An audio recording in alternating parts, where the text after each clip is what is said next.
नमस्कार, फाइटर समाचार में आपका स्वागत है। पेश आज 31 दिसंबर दोपहर 3 बजे राजस्थान की खास खबरें।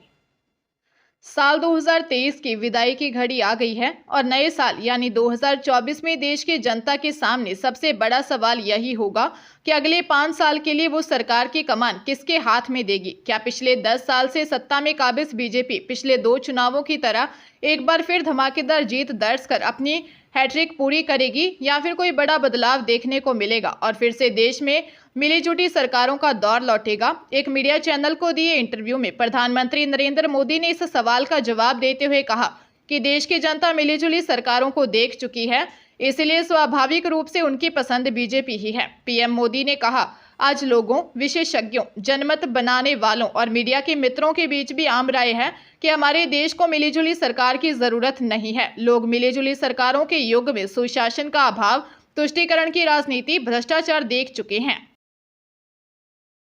भारतीय रिजर्व बैंक ने केंद्रीय बैंक ने अपनी फाइनेंशियल स्टेबिलिटी रिपोर्ट में बड़ी जानकारी दी है, जिसके मुताबिक भारतीय स्टेट बैंक समेत देश के 3 बैंकों में पैसा सबसे ज्यादा सुरक्षित है। आरबीआई का भरोसा है कि ये 3 ऐसे बैंक हैं जो कभी डूब नहीं सकते। आरबीआई का कहना है कि एसबीआई समेत ये 3 बैंक देश के लिए महत्वपूर्ण बने हुए हैं और इसमें देश के लोगों की अच्छी खासी रकम जमा है। फाइनेंशियल सिस्टम के स्तर पर भी ये बैंक सबसे बड़े बैंक हैं। केंद्रीय बैंक ने जानकारी दी है कि आईसीआईसीआई बैंक पिछले साल की तरह ही इस साल भी अच्छा बैंक बनकर उभरा है। वहीं एसबीआई और एचडीएफसी बैंक भी उच्च कैटेगरी में बने हुए हैं। आरबीआई ने सभी बैंकों को कुल 4 कैटेगरी में बांटा है, जिनमें सबसे अच्छे बैंक की सूची में आईसीआईसीआई, एचडीएफसी और एसबीआई शामिल है। इनकी वित्तीय स्थिति सभी बैंकों से बेहतर ही नहीं बल्कि काफी मजबूत है। नर्सिंग छात्र संगठन से जुड़े स्टूडेंट्स ने नर्सिंग ऑफिसर्स भर्ती परीक्षा के जरिए करवाने की मांग की है। उन्होंने इस भर्ती में एकेडमिक नंबरों के आधार पर नियुक्ति देने का विरोध जताया है। साथ ही आरोप लगाया कि इससे उन स्टूडेंट्स को नुकसान हो रहा है जो अपने कॉलेज या स्कूल के समय टॉपर रहे हैं। राज्य सरकार ने प्रदेश में नर्सिंग ऑफिसर के 7,000 से ज्यादा पदों पर भर्ती के लिए आवेदन मांगे गए। जून में मांगे गए इन आवेदनों की कुछ समय पहले हेल्थ डिपार्टमेंट प्रोविजनल सूची जारी की है। इस सूची में कई आवेदकों की फर्जी डिग्री समेत अन्य मामले सामने आए हैं, जिनको कोर्ट में भी चैलेंज किया गया है। इस भर्ती में 30% तक अंक संविदा या यूटीबी के आधार पर या एनएचएम के जरिए काम करने वाले कर्मचारियों को दिए जा रहे हैं, जबकि 70% अंक स्नातक डिग्री तक प्राप्त अंकों का आधार बनाकर दिए जा रहे हैं। फ्रेशर स्टूडेंट्स जिन्होंने स्नातक, पीजी या पीएचडी की है, उनको केवल 70% अंक पर ही भर्ती के लिए मौका मिलता है। राजस्थान में अगले सप्ताह से शीतलहर का दौर शुरू हो सकता है। केंद्रीय मौसम विभाग ने 5 से 11 जनवरी के बीच का रेड अलर्ट जारी करते हुए उत्तर भारत के कई राज्यों में इसका प्रभाव पड़ने की संभावना जताई है। राजस्थान में श्रीगंगानगर, हनुमानगढ़, झुंझुनू के साथ चूरू, बीकानेर, अलवर, जयपुर, दौसा, करौली, धौलपुर और भरतपुर के एरिया में भी शीतलहर चल सकती है। प्रदेश में जो बारिश होने की संभावना जताई जा रही थी वह अब खत्म हो गई है।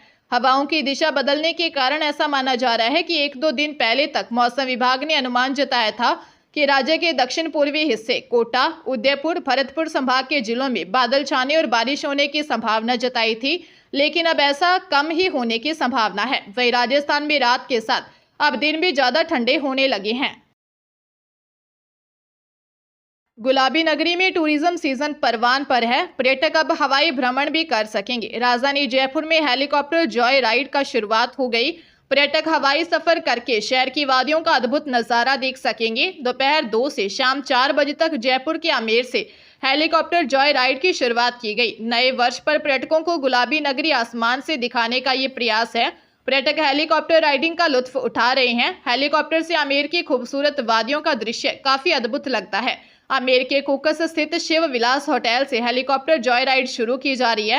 हेलीकॉप्टर में बैठकर पर्यटक आमेर की वादियों के साथ ही आमेर महल, नाहरगढ़ किला, जयगढ़ किला, जल महल समेत कई खूबसूरत नज़ारे इसके जरिए देख सकेंगे। जॉय राइड की शुरुआत दिल्ली रोड स्थित होटल शिव विलास रिसोर्ट से होगी। हरियाणा में करनाल के मुगल माजरा गांव के सुमित की हत्या में सनसनीखेज खुलासा हुआ है। 23 दिसंबर की रात को हत्या कर दी।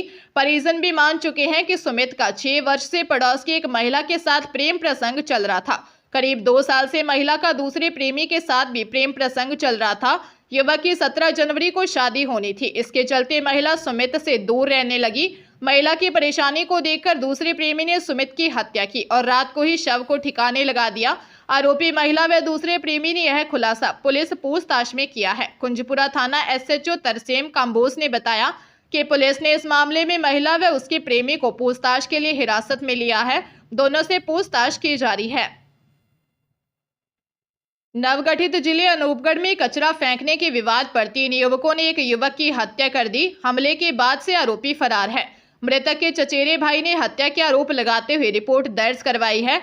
गांव 72 GB निवासी सुभाष जाट शराब की दुकान में सेल्समैन का काम करता था। शराब दुकान इंचार्ज ने दरबार सिंह ने बताया कि रात को कुलविंदर सिंह दुकान पर आया और नॉनवेज के टुकड़े और झूठी प्लेट शराब की दुकान के सामने रखने लगा। इस पर सुभाष ने उसे कचरा नहीं फेंकने के लिए कहा। इस पर कुलविंदर सिंह नाराज हो गया और दोनों में बहस हो गई। बहस के दौरान कुलविंदर सिंह ने सुभाष को जान से मारने की धमकी दी थी। पुलिस ने जब उसके घर पर दबिश दी तो वो घर पर नहीं मिला और घर का सारा सामान भी बिखरा हुआ था। वहीं रामसिंहपुर पुलिस के अनुसार हत्या का मामला दर्ज कर आरोपियों की तलाश शुरू कर दी है और ग्रामीणों से भी इस मामले में जानकारी जुटाई जा रही है।